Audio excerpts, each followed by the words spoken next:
leader na mapata asilisa luxe ya avion atia complexe ya avion mopandi compagnie aérienne oyo etika voyage na défaut pour akomisa yango eloko pamba bondimelanga que à travers bavion na ye mokwake Airbus 330 Airbus 320 pe ATR quel que soit rang social na yo, CAA a pesi opportunité ya ko voyager sans plaignant pour abouki ba prix a komisi yango très abordable billet nyonso eza ko kita o voyager partout n'étendue nyonso RDC tina Congo profond. Prix à billet, engaye, neti kaka nyampoul, et comme très abordable veut dire, moto tout quel que soit rang social na ye, anatina koka mingai na nzotote, pour na ko voyager. On peut femme d'affaires, commerçant, politicien, responsable d'entreprise, enseignant, et ezala yo chayo, les lots na modèle CA, boukeli ba prix à billet, ni melanga que complexe ya ko voyager, sili, pour atafouni ba prix, et commis très abordable.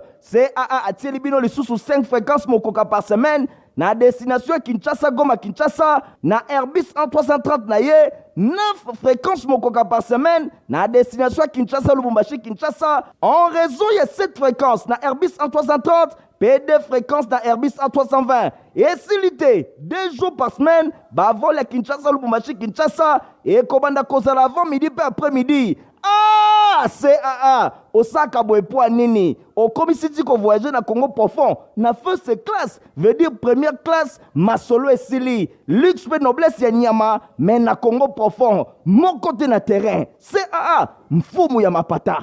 Le 1er décembre, Yamvula Nyonso, Mokimo Bimba célébraka journée mondiale ya lutte contre les sida. Lelo info lingala et Mekimo Moke, Kolobela Yangobo, Tenabino, Bisika Nyonso, Tubozwa, Mitika, Teto Fungola, Basangona Biso Nangamba, présidence pour la Kotel, Sabino Ndenge, président de la République, Félix Antoine Tshisekedi Tshilombo, Ndenge a inauguré qui mardi 30 novembre, nouveau siège, ya CNSAP, Kuna na commune, ya limité Anamon Pumpa Azala, qui Kuna na compte, ya info lingala. Nouveau siège de la CNSAP, Izalaki Bongo, inauguré par le chef de l'État, Félix Antoine Tshisekedi Tshilombo, Caisse nationale, il y a solidarité sociale, il y a agent public de l'État, du siège, il y a Sika, na 8e rue Lumete, na souci, il y a bien-être, il y a social, il y a fonctionnaire, il y a l'État, président de la République, Yemoko, à Salaki, inauguration, il y a bijou Oyo, avant coupure, il y a ruban symbolique de voilement, il y a plaque commémorative, il y a CNSAP, pas discours mibale et pesamaki lokola ya chef ya mission ya caisse pe ya vice-premier ministre ya fonction publique modernisation pe innovation service public Jean-Pierre Liao. Après moi ya bienvenue ya chargé de mission Jean-Pierre Liao a sepela ki na présence ya chef de l'État na cérémonie oyo pe a qualifié ki journée moko exceptionnelle oyo ezali komema gouvernement ya sika na mboka na biso a présenter ki pe tableau ya situation ya retraité Natina Wana Liao atalisi ke au moins 35 000 agents bazali kozela retraite na bango abakisi lisusu ba oyo bazali kosala donc batu bazali ebele pe masse salariale ezali ko déborder nde Liao atalisi bien-être ya ba retraité congolais ezali urgenté kasi ezali priorité ya gouvernement ndenge Jean-Pierre Liao asukisaki koloba régime obligatoire et tiamaki en place pour na kokotisa avantage na gouvernement bosimba ke CNSAP et salamaki pour na kobongisa pe kotombola ba prestation ya sécurité sociale ya ba agent public ya l'État pe mabota na bango na régime contributif siège ya sika oyo eza inauguré na bâtiment principal moko ya 3 étages na 59 bureaux centre d'accueil ya VIP salle ya réunion réfectoire moko pe bâtiment mususu annexe ezali réservé pour na archive. Kaka ndenge na tesa kibino na sommaire bosimba ke chaque 1er décembre Mokimo Bimba et célébraka journée mondiale ya lutte contre les sida nde pona kokundola journée yango malamu info lingala emeki mwa moke kolobela yango bolanda. Journée mondiale ya lutte contre le sida ya 2021 oyo oni sida atie action na éradication urgente ya ba inégalité oyo eza ko alimenter épidémie ya sida na ba pandémie misusu na mokili. Sans action audacieuse contre ba inégalité mokili ezo risquer kozanga ba cible pona kosukisa sida d'ici 2030 na pandémie ya COVID-19 na crise sociale na économique hors de contrôle. Maintenant, s'il y avait VIH, eza ko plané kaka na humanité 40 ans na sima ya signalement ya ba premier cas ya sida. Lelo engagement ya kosukisa sida na horizon 2030 eza na retard. Retard yango eza na imputable ya bozangi boyebi to babibundeli pona kolonga sida mais na ba inégalité structurelle oyo eza ko entraver ba solution efficace ya prévention na traitement ya VIH, ba inégalité économique, sociale, culturelle na juridique esengeli basukisa na ba urgence nyonso soki tolingi ko éradiquer sida d'ici 2030. Tokoki kozala na impression que na période ya crise ezate moment ya malamu pona kopesa période contre ba injustice sociale kasi ba réalité ezoko ganga oyo toko surmonter crise sans yango kutu na 2015 bamboka ebele ekanaka ko réduire na niveau national na international na cadre ya objectif ya développement durable nzokande éradication ya ba inégalité eza au cœur ya stratégie mondiale contre sida 2021-2026. Mettre fin aux inégalités, mettre fin au sida et au centre de la déclaration politique sur le VIH-sida ba adopter kiyango na réunion moko ya haut niveau ya ba Nations Unies pour na VIH-sida na 2021. Ko lutter contre ba inégalité eza essentiel pour na ko éradiquer sida pe ko promouvoir ba droits humains ya ba population clé na ba personnes vivant avec VIH pour na ko instaurer ba société ya komi bongisa malamu pour na kolonga pe COVID-19 na ba pandémie misusu pe ko favoriser bozongi na stabilité économique kasi po na mvula oyo journée mondiale ya lutte contre le sida tozo rappeler na gouvernement na biso ke ba inégalité mondiale ezo simba moto nyonso ezo kipete na yango toza ko exiger ba acte pona kosukisa ba inégalité na sida na ba pandémie oyo eza kobika na ba inégalité. Tobi ma ville province ya Kinshasa tokende bongo na ville ya Kisangani pona ko boucler séjour na ye na ville ya Kisangani bosimba ke première dame Denise Nyakero Tshisekedi akendaki na commune ya Lubunga kuna na l'autre rive ya Kisangani epai wapi ayamba make kitoko epai ya population Stéphana Skande Nathalie Kaila ba pesi bino ba détail élément o.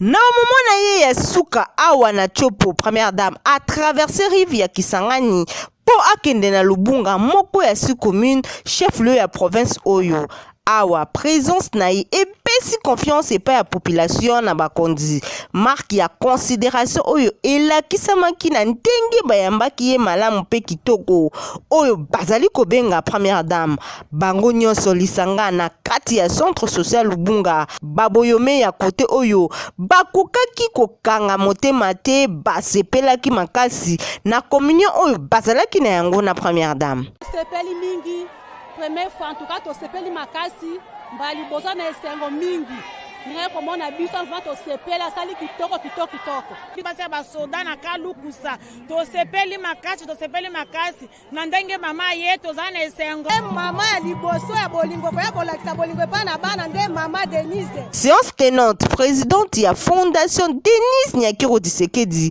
apesaki bango ba matériel pour l'encadrement na bango ya ba jeune fille note touristique oyo nde épouse ya chef de l'état asukisaki tourner na ye na baboyome na chute ya Wagenya.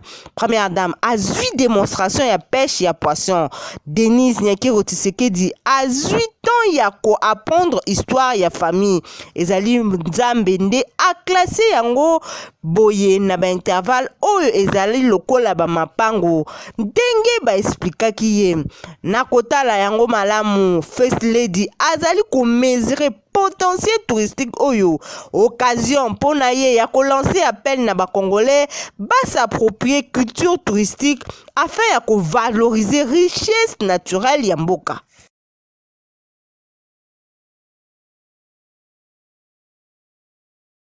totikala kaka na masolo ya première dame mpona kotesa bino toujours na cadre ya séjour na ye na ville ya Buta kuna na bazwele première dame Denis Nakero Tshisekedi Tshilombo azalaki na école Le Bon Berger mpona koyoka expérience ya Aminata oyo azwaki bourse d'études excellence ya pe oyo epermetaki ye akoma bongo kotanga na IPEN na ville province ya Kinshasa. Encore une fois de plus Nathalie Kalila Stéphane Skande. Loin ba parents c'est l'école ya modeste topé ya bongo bongo na Buta et pesi vraiment mayele belé na bateau nombre ya autorité ya mboka yango ezali preuve ya kolakisama même caractéristique oyo ezali awa na ba wele ezali une excuse moko te ya kofrir na bateau na oyo etali éducation Nicole oyo province oyo bazali déjà na lauréate na bango azali na programme excellence oyo ezali initié et pa ya Denis Nakero Tshisekedi diplôme d'état na complexe scolaire Bon Berger ya Buta. Aminata akoma lelo na UPEN ya Kinshasa na faculté ya communication aprofitaki na séjour ya première dame Denis Nakero Tshisekedi aya ko partager expérience na ye na ba jeune frère na ye finaliste ya secondaire. Émotionnellement les études, prendre en considération vos études. Na ye koyebisa bango bazwa étude na bango na considération yango esalinga lelo Maman Denis Nakero Tshisekedi asungaki ngai na bourse d'études programme excellence ya yango na ye koyebisa bango ke ezali ya lokuta te ezali ya solo pe vérité bourse d'études ya programme excellence ya fondation Denis Nakero Tshisekedi. Pona boursière oyo ya programme excellence ya deuxième édition kaka travail pe effort yango nde ezali permis pona kozwa bavertu oyo présidente ya fondation Denis Nakero Tshisekedi a communiquaki yango na koyebisa ba jeune bazala na culture ya excellence. Avec l'exemple awa na ba wele na Buta boza na exemple bo revakate kozala ministre Aminata ye azali rêve te eza ya solo boza na ndeko na bino ya mwasi oyo azali ko se sentir lelo princesse namoni arevaka te yango kotanga na ba école ya minene pe meilleur donc nayebisi bino ke bokoka kozala bato moko oyo bokoluka élite na bino kozala sénateur ndeti awa boza na ba sénateur pe bino pe pona nini te chef de l'état abima kati na bino. Idée oyo ezali soutenir epai ya première dame ezali ya koluka excellence epai nyonso ezali pe koyebisa bango na ba jeune écolier oyo bazala bongo élite ya lobby. Premier lot ya ba poisson chinchard oyo gouvernement asombi et comme qui déjà na ville ya Matadi na province ya Congo central bolanda ba détail dans Premier lot ya ba poisson Saint-Charles oyo gouvernement a sombaki et commis déjà na Matadi depuis lundi. Ndenge communiqué moko ya ministre économie atalisi délégation ya ministre économie, gouverneur intérimaire ya Congo central, ministre provincial ya économie, maire ya ville ya Matadi, ba importateur, ba habitant ya Matadi na esengo ba salaki déplacement pona koyamba lo oyo. Selon communiqué ezali baton ebele ya bampio du oyo ezali lokola livraison ya liboso na cadre ya accord oyo ezalaki signé entre gouvernement congolais na Namibie na oyo etali côté ya pêche processus ya livraison ebandi déjà pe ba effort ekosalema pona kotondisa marché na ba produits surgelés nangonga muke communiqué préciser que gouvernement azali kobongama pona kosala ba commande na lombango pe ba importateur oyo elongo na réseau ya ba distributeur pona kobongisa ndenge nini bakoteka information oyo esepelisaki ba congolais ebele oyo bakosomba ba produit oyo na prix moko ya malamu surtout pona ba fête ya suka ya mbula oyo. Na cadre ya émission na ye nini tozo sala misho olenga kunga ayambaki bongo honorable Basile Olongo Mpongo bolanda extrait na yango. Total ba budget nyonso depuis 1960. Magazine citoyen pour le développement, il y a croissance économico-sociale, il y a RDC. Nini tozo sala, magazine OSA Kotia Congolais, devant ma responsabilité naye pour le bien-être en Mboka Nabiso. Je m'appelle Denis Mukwege. Je viens d'un pays le plus riche de la planète. Pourtant, le peuple de mon pays est parmi les plus pauvres du monde. Nini tozo sala, magazine bilan, maloba mukie mosala ebele, mosala na yo eloba. Boloba kebele, boloba kebele, boloba kebele mais na musala boyo. Micho, na kende kiao, na tangilo d'abord na assemblée. On a assemblée parce qu'on a la télévision biloba loba, ba yoki o tout ça na assemblée. Na ki awa na ministère, na chenga vice ministre. Tous les autres zipama, ba sali rire. Ou intérim vice premier ministre, o yoki angwa.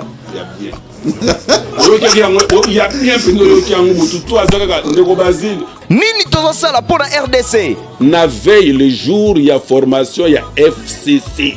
Je prends la parole à Kingakat et je dis à Kabila les problèmes que nous avons dans ces pays c'est vous. Qui peut faire ça? Tous les ministres réunis. Le premier ministre Tina Mutosuka. Deuxième chose, yo sera sous notre troisième mandat. Troisième chose, le seul moto qui contredire que nos Kabila tika na ye asala ba troisième mandat. Obi na biso ko bona ye. Te bomba. Le fana ye bisayo. Troisième de konanga. Lisanga bonganga. Azoki dananza. Donc lisanga bonganga. Que le seul moto a été lisanga bonganga. Nde andima. Le Kabila za nécessaire. Le capitaine a bateau au tikala. Oh, vous comprenez? Mais tant nazo betaye tant vraiment avec tous les risques que non à libérer Balion Balinga. Nini yo sala tozali ko sala pour la RDC. Voici votre rendez-vous sacré. Suivez-nous chaque jour sur Canal Futur à 19h30, sur Donja Télévision à partir de 20h30, rediffusion 10h juste. Nouveau Congo 22h10, rediffusion 13h40. Et ne manquez pas de nous suivre sur YouTube. Nini Tozo Sala TV. Et ça le passe nani. Non, et ça le passe nani passer la politique la dynamique. Oui, FCC New Look et quand même na Martin Fayulu. FCC vice-président na Ngweza Chole na basango mususu wana batie lisanga na kati ba FCC New Look. Siko FCC New Look wana ndezo bana biso nini bakende ko sala sit-in na Sene. Peuple o bango ba otanga wana. Peuple oya biso yo to peuple oya bango. Ba reporter ya info lingala bakitaki na route elenge sapona kotali sabino ndenge mai ya mvula etondaka na pongunza anamoni pumpa hérité mapindemi. Aloba na lopoto après la pluie c'est le beau temps kasi awa na pongunza na route elengesa entre commune ya Makala ezalaka nde mauvais temps po etondaka jete et pénalisaka population na ndenge ya mukete veut dire soki likolo eindi mizongelaka na yo deja ndako po soki mvula ebandi pont etondi okozanga moyen ya kokatisa po etondaka somo bino moko botala mvula oyo ebetaki mikolo eleki ndenge etondisi pont bamoto ba 3 pneus ezosuka kaka na ngambo mosusu po moyen ekatisa ezate mwa bayasi eza komeka koleka kasi na pasi bino moko botala mutuka ndenge eza kotata bana po mai eza koleka na pression moko ya kosakana te bana kutu bakomisi na bango yango pisi médecine bazosukola na bango na kimia nyonso lokola pe baloba shida nyonso epesaka mbongo bayaya bakreya pont na bango ya libaya avant kokatisa moto moko 300 bato mibale 500 soki oza na mbongo te mingumbelaka na yo deja pantalon longolaka deja basapatu okatisa na kati ya mai kasi na coin na bariske nyonso en tout cas eza kosala malamu te bakonzi ya mboka bobwaka nanu misu koto oyo soki moyen ezali boya kobongisela bango pont po eza kosala kitoko te penza. Compagnie africaine d'aviation CAA a tiré prix à kitoko na Airbus A320 pe A330 pour na permettre motonio so à voyager na ba condition moko ya kitoko. Michael Bristoto.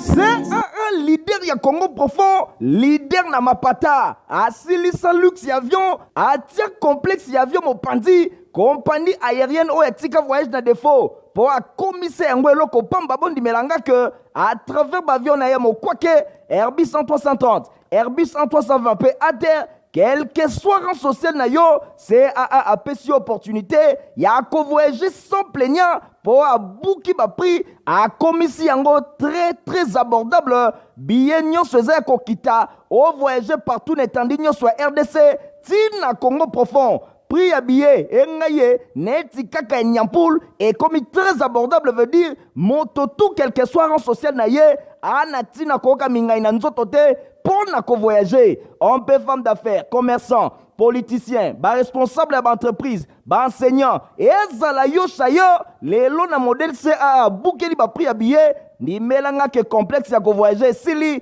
pour a tafouni ba prix, et commis très abordable.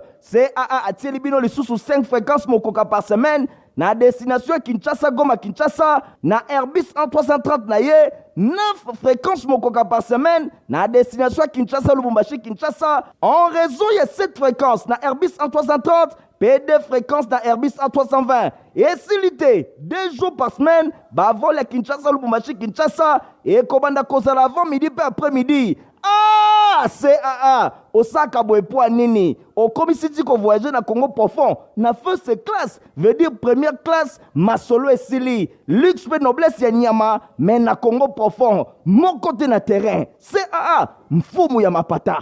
La religion Bosimba qui est centre missionnaire d'adoration Sema la Mokuse et Kambamaka et pas un révérend pasteur Micho Lengakunga Bazak organisé 5e édition il y a convention de vrais adorateurs du Christ Kovac na Mokuse du 5 au 12 décembre en même temps bako célébrer 5e anniversaire il y a Etonga la baron Michael Bristoto a Pesibino ba détail.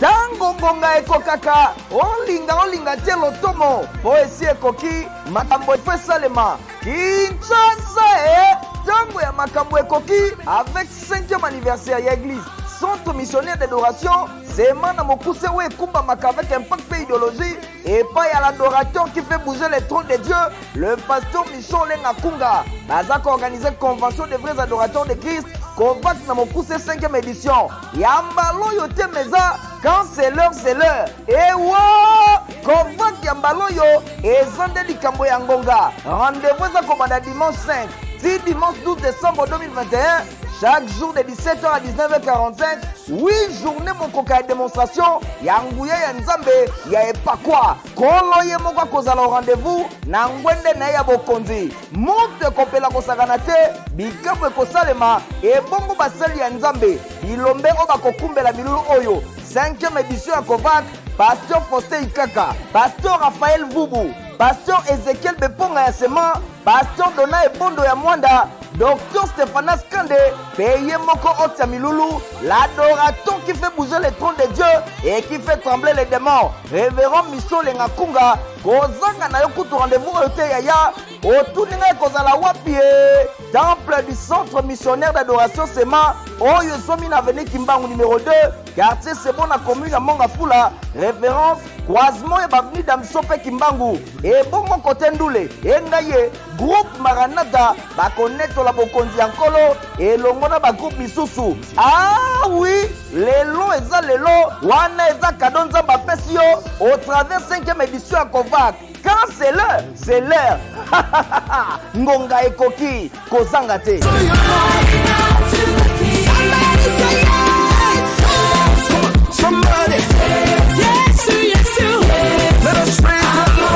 Na sport bosimba ke ba Léopard karaté ya République démocratique du Congo batika Kiville province ya Kinshasa mokola mardi 30 novembre 2021 pour na Égypte pa yuapi bako participer na championnat d'Afrique de nations anemone pour pas hériter mapinde bi ba pesi bino ba détail élément o.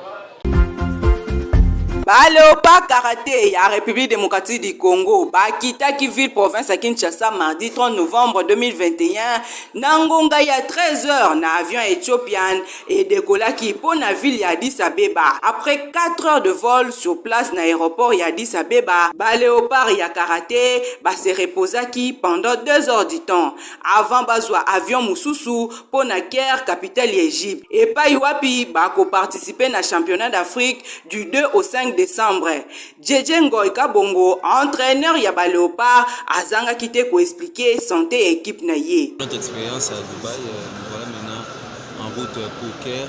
En fait, milengela ki malamu expérience ya Dubaï boye yango ekosala ke toyeba na ko se comporter malamu. Donc ba congolais nyonso esengeli bazela performance moko ya malonga pour na équipe nationale na biso ya karaté ndenge tozali kokende kuna. Donc oyo tosaki na Dubaï yango nde toko pratiquer pour na championnat d'Afrique oyo tozali kokende na Caire na mboka Égypte. Sur place na aéroport, délégation congolaise azalaki surprise ya kokutana na barclette ivoirienne oyo bakumbamaki na Jean-Marie Kwame, délégué ya Union de Fédération Ouest-Africaine ya karaté na milulu oyo esalamaki na Goma. Bosimbake 15 personnes de baza na délégation ya RDC. Kati na bango, président Freddy Lakombo, secrétaire général Alpafil Mbala, 10 athlètes, des encadreurs, na preneur de vue moko. William Tete, caméraman pe monteur azali kosenga lisungi na maladie oyo azana oyo ezali kotungisa ye pendant temps molai bato motema mawa bokanga motema te boya na lombango bosungai. Ya info lingala bomoi biso awa équipe ya info lingala toyaki kotala ndeko na biso moko ya ba monteur na biso caméraman na biso na kombo ya William Tete. William Tete azalaki un bon caméraman asala ba place ebele na suka awa ya kosala na biso les places maladi yaki ozaye to remarquer ye na tamo kwa kuma ki kolinga mais eye makasi de to bongisaki moi eloko moko ya mukie to ekotika po ba mimaye na hôpital kasi na biso moko kokokate na yango tozo ko singa na bato motema malamu mingi na papa Molia parce que Wilder asala ki epa na ye photocopie bana na ye wana tozobwa kalibanga moko epa ya honorable Junior Malemba tala leki na yo tala ndeko na Wilder Tete nzoto eza bien te azokoka même pas kotelema même pas kosimba téléphone nyonso ya ye vraiment ekomi pasi na yango baza na besoin ya lisungi penza ya bino Mon papa Moïse Katumbi mwana noye yo Wilder Denise Nyakero mama ya bana mwana oyeyo Mama Olive Lembe mwana oyeyo et na ONG na fondation na hôpital so ipo zupe mwana oyo osungiye osunga mabote ebele. On a fêté Noël 2021 pe bonne année 2022 kitoko place exactement qu'on a Pacifique Palace Michael Bustoto Francis Kanta Lokoka. Bafeti ya suka mbule komi kopusa na e Noël na bonne année za koya yebelaka na yo déjà papa maman jeune garçon pe jeune fille ya génération Android. Et si que kosepela ya kolekisa ba moments inoubliables en famille tout en couple awa na ville province ya Kinshasa et si yebana eza nango kaka se moko otuni ngai nini Pacifique Palace bobenga yango paradis terrestre di po eza na beauté ya kosakana te lieu d'aisance eza na nyonso mpona kosepelisa bino pe ko permettre bino bo vivre Noël na bonne année kitoko awa bokozwa ba piscine ya propre pona ba chubu resto pe na Pointe ezali wape pai bokokuta cuisine kuba bokolia na petit na bino.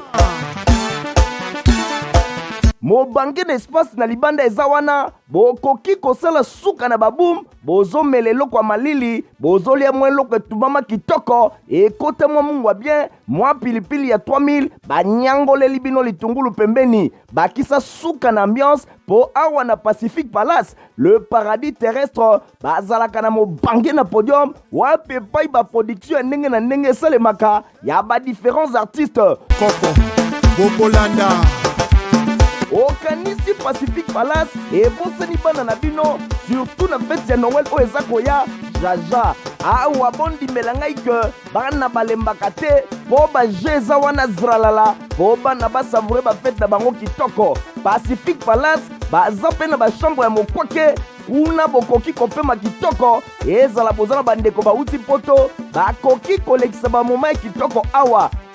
Pacific Palace mboka elengi Mona Pacific Palace na route Matadi, référence en très joli site, Monsika Tena Mbetseke. Ah, Pacific Palace, il n'y a pas mieux que toi pour fêter à fond, béton.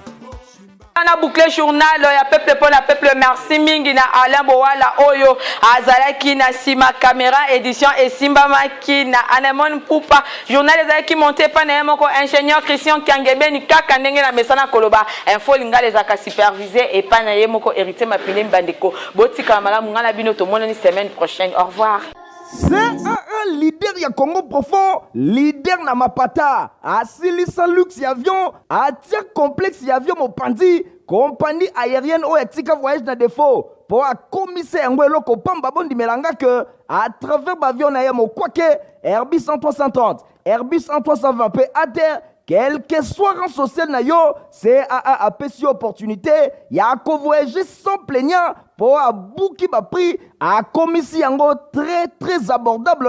Billet nyonso eza kokita o voyager partout n'étendue nyonso RDC, tina Congo profond. Prix à billet, engaye, neti kaka nyampoul, et comme très abordable veut dire, moto tout quel que soit rang social na ye, anatina koka mingai na nzoto te, pour na ko voyager. On peut femme d'affaires, commerçant, politicien, responsable d'entreprise, enseignant, et ezala yo chayo, lelo na modèle CAA, boukeli ba prix à billet, ni melanga ke complexe ya ko voyager, sili, pour a tafouni ba prix, et commis très abordable. CAA a tieli bino li sous 5 fréquences mokoka par semaine, na destination Kinshasa Goma Kinshasa, na Airbus 330 na ye, 9 fréquences mokoka par semaine, na destination Kinshasa Lubumbashi Kinshasa, en raison de 7 fréquences na Airbus 330, P2 fréquences na Airbus 320. Et silité, 2 jours par semaine, vol à Kinshasa Lubumbashi Kinshasa, et Kobanda Kozala avant midi et après-midi. Ah, CAA, Osaka Boepoa Nini, au commissaire ko voyager na Congo profond, na first class, veut dire première classe, Masolo et Sili, luxe et noblesse ya Nyama, mais na Congo profond, mon côté na terrain, CAA, mfumu ya mapata.